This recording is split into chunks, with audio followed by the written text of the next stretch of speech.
شخصیت پرستی یہ نہیں ہے کہ کوئی شخص آپ کو اللہ اور اس کے رسول کی راہ دکھاتا ہے اور آپ اس سے محبت رکھتے ہیں۔ ہم خلفائے راشدین سے محبت رکھتے ہیں تو کیا یہ شخصیت پرستی ہے؟ نہیں۔ خلفائے راشدین کے آرڈرز کے اوپر ہزاروں لوگوں نے اس زمانے میں جانیں دی ہیں۔ جنگ قادسیہ میں، یرموک میں ہزاروں لوگ شہید ہوئے ہیں، تو ظاہر لیڈرشپ تو خلفائے راشدین کے پاس تھی نا، انہوں نے ہی وہ مہمیں روانہ کی ہوئی تھی، وہ نبی علیہ السلام نے تو خود نہیں بھیجی ہوئی تھی، تو لوگوں نے اپنی جانیں دی ہیں۔ حضرت علی کے حکم کے اوپر جنگ جمل صفین نہروان میں لوگوں نے ان کی محبت میں اللہ کی اطاعت کرتے ہوئے جانیں دی ہیں، اطیعوا اللہ و اطیعوا الرسول و اولی الامر منکم۔ تو اس کو آپ شخصیت پرستی نہیں کہیں گے۔ شخصیت پرستی اس وقت شروع ہوتی ہے جب آپ اللہ اس کے رسول کے احکامات کے خلاف کسی کی بات مانیں، جو قرآن میں ساتھ ہی آیا ہے، اطیعوا اللہ و اطیعوا الرسول و اولی الامر منکم فان تنازعتم فی شیء فردوہ الی اللہ والرسول۔ اگر تمہارا جھگڑا ہو جائے اللہ اور اس کے رسول سے، پھر فیصلہ کروانا ہے، آپس میں کوئی تنازع ہو جائے، ان کنتم تؤمنون باللہ والیوم الآخر، اگر تم واقعی اللہ پر ایمان رکھتے ہو اور یوم آخرت کے اوپر، پھر تمہارا ایٹیچیوڈ یہ ہوگا۔ اس کی کئی ایک مثالیں ہیں، میں نے مسئلہ 197 بڑا تفصیلی ریکارڈ کروایا تھا، اماموں کی گستاخی کا الزام، اس میں بھی میں نے یہ چیز بتائی تھی۔ بخاری مسلم دونوں میں حدیث ہے، حضرت حسان ابن ثابت مسجد میں بیٹھ کے نعتیہ اشعار سنا رہے تھے، تو حضرت عمر وہاں سے گزرے، امیر المومنین تھے، روب تھا، سب کچھ تھا، زبان سے انہوں نے کچھ نہیں کہا، صرف انہوں نے یوں کھڑے ہو کے دیکھا۔ ان کو بھی سمجھ آ گئی کہ یہ کیوں اس طرح کر کے دیکھ رہے ہیں، ظاہر سمجھدار لوگ تھے، اور پھر حضرت عمر تو ابھی کھڑے بھی نہیں ہوتے تھے۔ ہاں، انہوں نے کہہ دی کوئی مسئلہ خراب ہو گیا، تو اس سے پہلے کہ حضرت عمر کوئی بات کرتے انہوں نے کہا اس طرح نہ دیکھ میری طرف، تجھ سے بہتر شخصیت مسجد میں ہوتی تھی، میں ان کے سامنے بھی نعتیہ اشعار پڑھتا تھا۔ ٹھیک ہے، ویسے آج کل اللہ کو مولوی ہوتا کہنا جی تینوں لام ہو گیا کہ بیکے پاس سوچنا وا، اپنی عزت بچانی ہوتی نا، اگر ہاں ان کو آپ اس طرح کریں نا، دیکھو کتنے دماغ گیا میرا، کہتے ہیں وچو کیسی کیسی گلاں کرتا ہے۔ یہ میں آپ کو نیشنل بتا رہا ہوں، اگر اس وقت کوئی مولوی آپ کو یوں کر رہا ہے اور آپ دیکھ رہے ہیں اور آپ آگے سے آپ کو پتا چل گیا کہ اس کو کیا تکلیف ہو رہی ہے، آپ بولے نا وہ اپنی عزت بچانے گئے گا تنو لام ہو گیا، میں کوئی اور شاید دیکھ رہا سا، میں تو تک رہا تھا پیچھے ٹوٹی جو پانی کے اوپر نکل رہا ہے وہ پہ دیکھتا سا۔ عزت بچانے کے لیے نا جھوٹ بول دیں گے، لیکن چونکہ حضرت عمر ایمان والے تھے، جو ان کے دل میں تھا وہ انہوں نے کہا۔ جب انہوں نے کہا نا اس طرح نہ مجھے دیکھ، تو ظاہر ہے یہ حضرت حسان نے جج کیا تھا کہ وہ یہ میرے شاعرانہ کلام کے اوپر ایسا ان کو فیل ہو رہا ہے۔ ظاہر ہے ایک آکورڈ کام تو ہو رہا ہے نا، اس زمانے کیڑی محفل ملاد ہوندی سی حضرت عمر دے زمانے کہ وہ عادی ہوندے کہ ہاں یار ایک اور محفل اج لگی ہے۔ اچھا، تو حضرت عمر نے کہا کہ اپنا گواہ لے کر آؤ، انہوں نے کہا یہ ابو ہریرہ بیٹھے ان سے پوچھیں، تو حضرت ابو ہریرہ نے کہا کہ اے امیر المومنین میں گواہی دیتا ہوں کہ نبی علیہ السلام نعتیہ اشعار سنتے تھے، نہ صرف سنتے تھے بلکہ کہتے تھے اے اللہ روح قدس کے ذریعے حسان کی مدد فرما جس طرح عیسیٰ ابن مریم کی مدد تو نے کی تھی، وَأَيَّدْنَاهُ بِرُوحِ الْقُدُسِ۔ بلکہ مسلم میں تو الفاظ ہے اے حسان تیرے اشعار ان کافروں پر ہمارے تیروں اور نیزوں سے بھی زیادہ سخت ہے۔ ظاہر ہے وہ پتہ ہے نا کہ وہ ایک تو شاعری کو پسند کرتے تھے وہ لوگ، عرب کے لوگ، پھر فصیح اللسان تھے۔ آج بھی آپ دیکھ لیں بعض جملے واقعی تیر سے زیادہ سخت لگتے ہیں، ہم کوئی غلام ہیں، ہاں ابھی کہنے کو تو ایک جملہ ہے لیکن کدھر کدھر جا کے کس کس کو لگتا ہے۔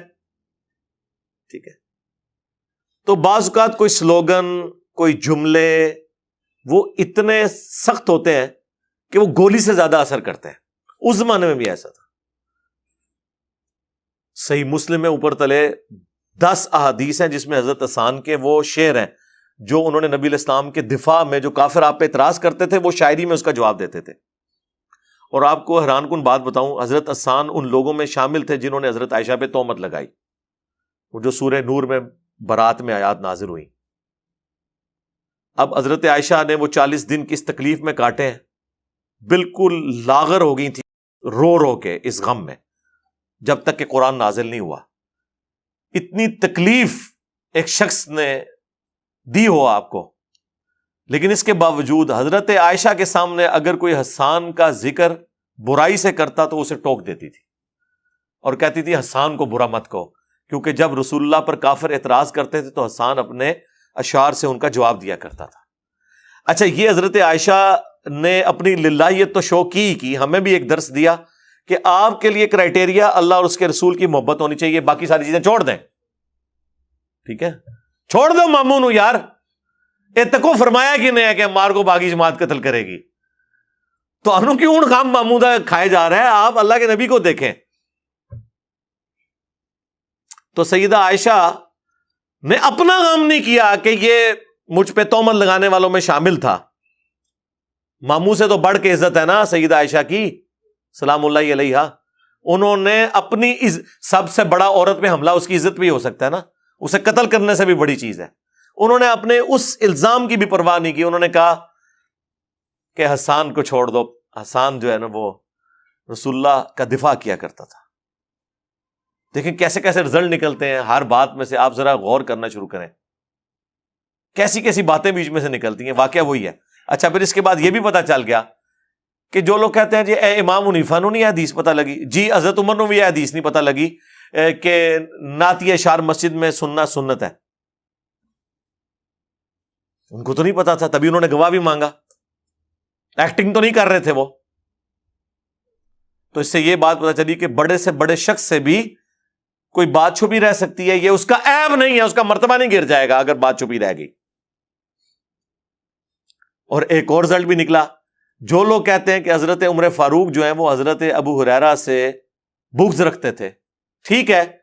کچھ ان کے آپس میں کنفلکٹ آئے تھے پولیٹیکل، اور اس معاملے میں ہم حضرت عمر کے اس ڈیسیژن کو سختی پہ مبنی سمجھتے ہیں۔ ان کو یمن کا گورنر لگا کے بھیجا، وہ چند ایک بکریاں لے گئے، واپسی پہ اتنا بڑا ریوڑ لے کے آئے، حضرت عمر نے کہا اینیاں بکریاں لے کے گیا، انہوں نے کہا اللہ نے منو برکت دیتی ہے یار، جنہوں نے بکریاں پالی ہوئی ہیں انہیں تو پتا ہے اللہ تعالیٰ کیسی برکت دیتا ہے، تو انہوں نے کہا نہیں یہ بیت المال میں جمع ہوں گی۔ تو اب ظاہر امیر المومنین تھے، حضرت ابو ہریرہ خاموش تو ہو گئے، دکھ بڑا تھا، تو پوری زندگی کہتے تھے اللہ عمر کو معاف کرے، یعنی مطلب اس نے زیادتی میرے ساتھ کی ہے، انہوں نے زیادتی کر دی اپنے ڈسپلن کی وجہ سے کہ جاتے ہوئے اتنی بکریاں تھی، آتے ہوئے اتنی زیادہ ہیں، تو کہیں یہ ادھر ادھر سے کوئی ہینکی پھینکی نہ ہوئی ہو۔ اور عین ممکن ہے کہ حضرت ابو ہریرہ کو انہوں نے فرنٹ پہ رکھ کے باقیوں کو میسج دے دیا ہو کہ ہاں تو تسی تو شاہی کوئی نہیں اگر میں ابو ہریرہ نال پہ کرنا، تو اس طرح کے واقعے سے۔ لیکن یہاں پر آپ دیکھیں حضرت ابو ہریرہ نے جب گواہی دی کہ اے امیر المومنین میں گواہی دیتا ہوں کہ حسان درست کہہ رہا ہے کہ یہ رسول اللہ کو نعت اشعار سناتا تھا اور حضور دعائیں کرتے تھے، روح قدس کے ذریعے اس کی مدد فرما، تو حضرت عمر نے ان کی گواہی قبول کی اور وہاں سے چلے گئے۔ تو اگر حضرت عمر فاروق حضرت ابو ہریرہ کی باتیں قبول نہ کر رہے ہوتے، جس طرح کہ غالی رافضی کہتے ہیں کہ جی وہ ابو ہریرہ کی حدیثیں تو حضرت عمر نے قبول نہیں کی ہیں، تو یہ حضرت عمر نے ان کی حدیث قبول کی ہے، اور اتنی بڑی بات قبول کی ہے۔ انہوں نے تو نہیں کہا کہ میں تو کوئی سکہ راوی نہیں ہے، ایسی تو بات کوئی نہیں ہوئی۔ اور ایک اور رزلٹ بھی نکلا کہ کوئی بڑا شخص بھی چھوٹے سے سیکھ سکتا ہے۔ حضرت عمر اپنے سٹیٹس کے اعتبار سے بھی، دینی اعتبار سے بھی ایک بڑے تھے، لیکن انہیں چھوٹوں نے سکھایا کہ یہ اس طرح نہیں، اس طرح۔ حضرت ابو ہریرہ تو 7 ہجری میں مسلمان ہوئے حضور کی وفات سے 4 سال پہلے، اور حضرت عمر جو ہیں وہ ہجرت مدینہ سے بھی آلموسٹ 7 سال پہلے مسلمان ہوئے میں، یعنی کم از کم 14-15 سال کا اسلام قبول کرنے کا ڈفرنس ہے دونوں کا۔ لیکن حضرت ابو ہریرہ نے ان کو ایک بات بتائی۔ اچھا، یہ بھی لوگ کہتے ہیں کہ حضرت ابو ہریرہ اتنی حدیثیں کیوں، اس پہ میں نے کافی دفعہ بولوں، حضرت ابو ہریرہ کے زمانے میں بھی لوگ کہتے تھے کہ ابو ہریرہ اتنی حدیثیں کیوں سناتا ہے، تو وہ پھر لوگوں کو کہتے تھے کہ اللہ کے بندو، ہمارے باقی ساتھی تو محنت مزدوری کرتے تھے اور میں اصحاب صفہ میں تھا، میں ہر وقت مسجد میں رہتا تھا، حضور سے سوالات کرتا تھا، حضور سے پوچھتا رہتا تھا، حضور سے سیکھتا رہتا تھا، اس لیے میں نے زیادہ ہی حدیثیں روایت کرنی ہے نا، کیونکہ میرا زیادہ وقت نبی علیہ السلام کے ساتھ گزرا ہے ان 4 سالوں کے اندر جب انہوں نے اسلام قبول کیا۔ تو یار 1 یا 2 پوڈ کاسٹ میرے ساتھ لوگ کر کے چلے جاتے ہیں نا، کئی سال تک اس کے کلپ بناتے رہتے ہیں، ہے کہ نہیں؟ اب آپ یہ کہیں گے کہ یار وہ تو 1 یا 2 دفعہ علی بھائی کو ملا ہے، اس کے بعد اتنا علم کہاں سے آ گیا؟ بھائی اللہ کے بندو، وہ 4 گھنٹے میرے ساتھ لگا کے گیا ہے۔ آپ ذرا امیجن کریں کہ حضرت ابو ہریرہ سال ہا سال اگر پورا دن مسجد میں ہے اور حضور سے گپ شپ کرتے ہیں تو کتنی پوڈ کاسٹ ریکارڈ کی انہوں نے اپنے دماغ کے اندر۔ اس سے بڑھ کر حضور کی دعا، بخاری مسلم میں حدیث، حضرت ابو ہریرہ کہتے ہیں کہ ایک دن رسول اللہ نے فرمایا کون ہے جو اپنی چادر بچھائے اور اس کے بعد کبھی نہ بھولے جو کچھ مجھ سے سنے؟ تو کہتے ہیں سب سے پہلے میں نے اپنی چادر پھینکی تو نبی علیہ السلام نے یوں ہوا میں کر کے یوں رکھا اور کہا اسے سینے سے لگا۔ انہوں نے سینے سے لگایا، اس کے بعد انہوں نے کبھی کوئی حدیث نہیں بھولے۔ اب یہ اتنا بڑا معجزہ نبی علیہ السلام کا ظاہر ہوا، یہ معجزہ ہے، یہ اسباب میں چیز داخل نہیں ہے۔ مطلب کسی کو ذہانت کوئی دے سکتا ہے، کرائمنگ پاور دے سکتا ہے، یہ اللہ کا معجزہ ظاہر ہوا۔ اور وہ کہتے ہیں اس کے بعد تو میں نے جو کچھ حضور سے سنا، ایک حدیث میں یوں بھی آیا ہے جس طرح میں نے بیان کیا بخاری مسلم میں، اور ایک حدیث مسلم میں یوں آیا کہ انہوں نے حضور سے شکایت کی کہ یا رسول اللہ میری یاداشت کا مسئلہ ہے، تو آپ علیہ السلام نے کہا کہ اپنی چادر بچھاؤ، پھر آپ نے یوں کر کے یوں رکھا اور کہا اسے سینے سے لگاؤ۔ کہتے ہیں میں کبھی نہیں بھولا۔ لیکن ایک بات یاد رکھیے گا، بہرحال لکھنے کو پھر بھی پرائورٹی ہے۔ صحیح بخاری میں حدیث ہے، حضرت ابو ہریرہ خود کہتے ہیں کہ مجھ سے زیادہ حدیثیں عبداللہ بن عمر بن عاص کو آتی ہیں، کیونکہ میں زبانی یاد رکھتا ہوں اور عبداللہ بن عمر بن عاص لکھ لیتے ہیں۔ حضرت ابو ہریرہ خود کہہ رہے ہیں کہ مجھ سے زیادہ حدیثیں کسے آتی ہیں؟ عبداللہ بن عمر بن عاص کو، کیونکہ وہ لکھ کے یاد کرتے ہیں، میں زبانی یاد کرتا ہوں۔ آپ کو مال کسی نے پٹی پڑھا دی ہے کہ جی یہ زبانی تقریر کرنا جو ہے کوئی فن ہے اور لکھ کے کرنا جو ہے کوئی عیب ہے۔ اللہ کے ہاں تو لکھنا بہتر ہے۔ اللہ نے اس کو فخریہ بیان کیا، الذی علم بالقلم، اللہ ہے جس نے قلم کے ذریعے علم سکھایا۔ لکھ کے بات کرنا، نوٹس بنانا، اپنے نوٹس چیک کر کے تاکہ کوئی بات بھول نہ جائے، یہ کرنا یہ کوئی عیب نہیں ہے، یہ خوبی ہے۔ پوری دنیا کا علم لکھ کے ٹرانسفر ہوا ہے نا، چاہے وہ ٹائپنگ کے ذریعے لکھا جائے، چاہے کاتب کے ذریعے لکھا جائے۔ آج بھی جو کتابیں ہیں، چاہے آپ PDF پڑھ لیں چاہے ہارڈ کاپیز پڑھ رہے ہیں، لکھ کے علم ٹرانسفر ہوا ہے نا۔ زبانی تو ہوتا نا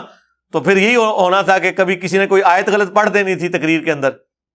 کبھی کسی نے کسی ملک کی باؤنڈری کسی ملک کے ساتھ ملا دینی تھی، کبھی کسی نے نبیوں کی تعداد ہی غلط بتا دینی تھی۔ یہ زبانی کلامی کے جو اوور کانفیڈنس ہونے کے پھر یہ نتائج ہوتے ہیں نا کہ جب آپ لکھ کر کبھی کوئی خاتم النبیین سے ہی نہیں بول سکتا۔ اللہ کے بندو، زندگی میں ایک دفعہ تم لوگوں نے حلف نامہ پڑھنا ہوتا ہے، ایک دن پہلے بلا کے 4 دفعہ پریکٹس کر لو نا، 5ویں کلاس کا بچہ تو وہ بھی صحیح لفظ بول دے گا، لیکن نہیں، اوور کانفیڈنٹ۔ اردو ہے ہماری زبان ہے، ہم پڑھ لیں گے، اردو تو بڑی ہو کیجیے، اللہ نے بندے ہو انگلش سے زیادہ مشکل زبان ہے یہ، اتنے نقطے ہیں، اتنے ایشوز ہیں۔ انگریزی میں تو کوئی نقطہ ہی نہیں ہے، ایک آئی کا ہے وہ بھی معصوم سا ہے، باقی تو پوری انگریزی میں کوئی نقطہ ہی نہیں ہے۔ کتنی بڑی خوبی ہے اس زبان کی، نقطہ ہے ہی نہیں ہے، اسی لیے تو وہ جوائنٹ رائٹنگ بھی اس کی اتنی تیزی سے ہو جاتی ہے۔ نقطے پاندے رہتے تھے پھر تسی انگریزی بھی، میں انجینئرنگ کر پہنا تسی ڈاکٹری دی تعلیم حاصل کر پڑھنے۔ تو اس لیے ان چیزوں کو عیب کے طور پر نہیں شمار کیا جاتا۔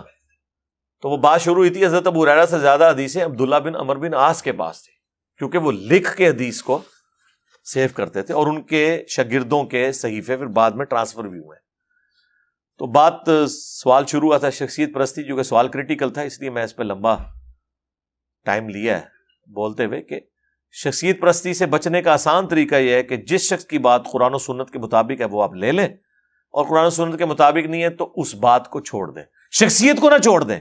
اے مولوی تو غلط کہانی کراندا ہے، یہ ہے ہمارا علماء سے اختلاف ہے کہ بندہ ہی چاٹ دو، تو پھر سرکار تو آڑے تھے اگلے پچھلے سارے فارغ جے، یہ نہ کرے، بندہ کو چھوڑ دے، ساروں کو سنیں،